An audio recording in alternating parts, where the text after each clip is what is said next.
Ah, there we are. Man, I got lost in my technology today. Man, what a great week. I hope that everyone else feels the same way. If you're joining me, let me know you're here. Say hello.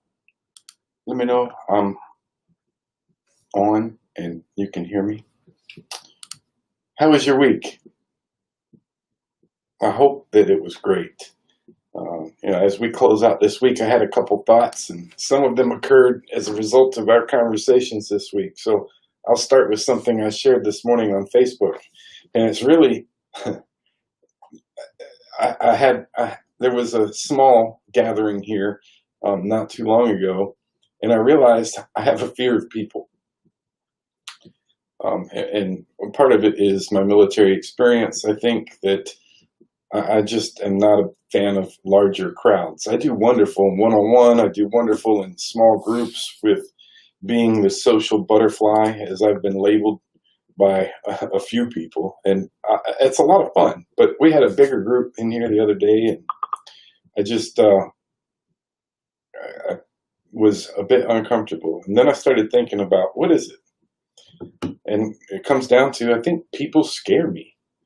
It's hard, right, to be vulnerable with people, but it's not that they scare me. It's that I'm probably more scared of myself. My own fears keep me scared of just being honest with other people and allowing them into my life, much less me into theirs. And so, making friends is hard. I realized that when I came out of the military. Most of our lives, we're never really learning to make friends. We're associating with those around us to an extent that we become friends almost organically. And the same is true of the military. We are placed in environments where people are there and we have similar experiences and similar lives, and it's easy to be friends. But when you leave that environment or you move to a completely new area, a new environment, making friends all of a sudden becomes this thing that might be ambiguous to some. It might just be a challenge to others. And for me, I feel like it's definitely a challenge because, there is a fear of failure, a fear of letting other people down, of not being good enough, right? And I think a lot of people experience that.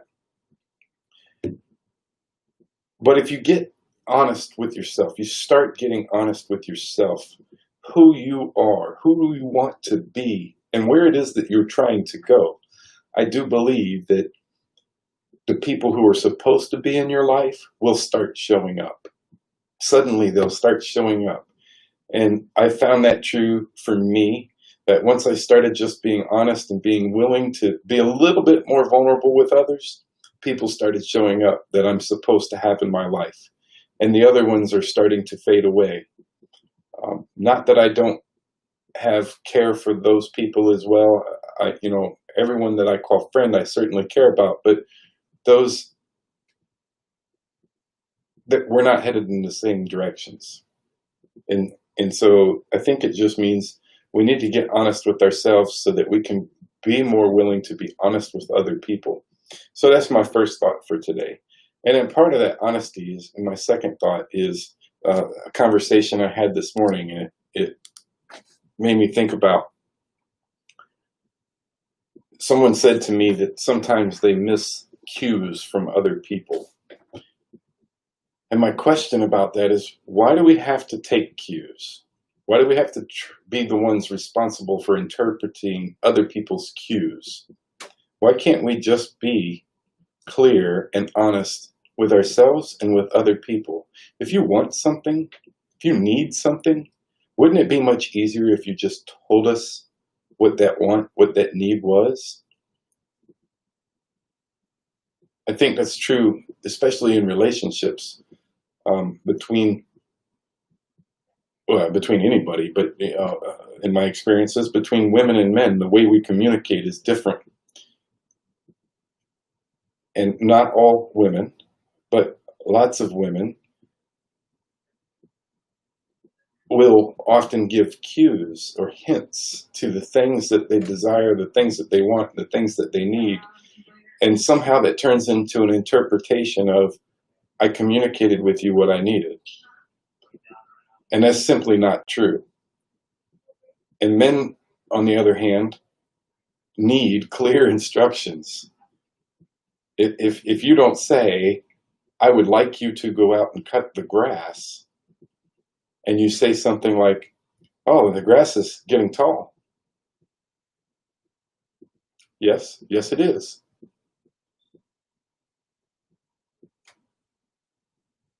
That would be much different if you said, I think the grass is getting a little tall. Is it not time to cut it?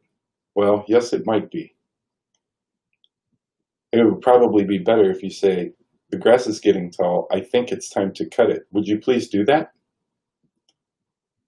And maybe that's not the greatest example, but it's the one that came up. So those are my thoughts for today. I love to hear what you have to say. I think just getting honest with yourself, being clear about your intentions, being clear about where you're going, and being clear about the things that you want, the things that you desire, or the things that you need in your life, or from other people. When you're communicating with other people, male, female, doesn't matter.